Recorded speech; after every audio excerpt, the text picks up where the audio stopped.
সিরিয়ায় বাশার আল আসাদ সরকারকে উৎখাতে আমেরিকা ও ইসরায়েলের হাত রয়েছে বলে প্রমাণ থাকার দাবি করেছেন ইরানের সর্বোচ্চ ধর্মীয় নেতা আয়াতুল্লাহ আলী খামেনি। এছাড়া ওয়াশিংটন তেল আবিবের পরিকল্পনায় সিরিয়ার একটি প্রতিবেশী দেশও জড়িত ছিল বলে দাবি করেন তিনি।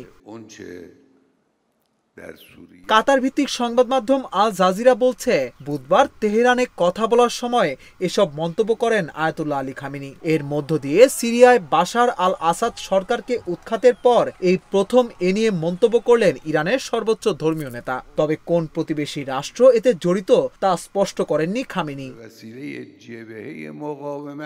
আসাদের পতনের পর সিরিয়ায় একটি অন্তর্ভুক্তি সরকার গঠনের আহ্বান জানায় ইরান। সিরিয়ার মানুষ দেশটির ভাগ্য নির্ধারণ করবে বলে মন্তব্য করেন ইরান সরকারের মুখপাত্র। এদিকে সিরিয়ায় ইসরায়েলের পদক্ষেপ 1974 সালের ইয়ম কিপ্পুর যুদ্ধ বন্ধের চুক্তির লঙ্ঘন বলে জানিয়েছে রাশিয়া। তেল আবিবের হামলা দামেস্কে স্থিতিশীলতা ফেরাতে সহায়ক হবে না বলে জানান রুশ পররাষ্ট্র মন্ত্রণালয়ের মুখপাত্র।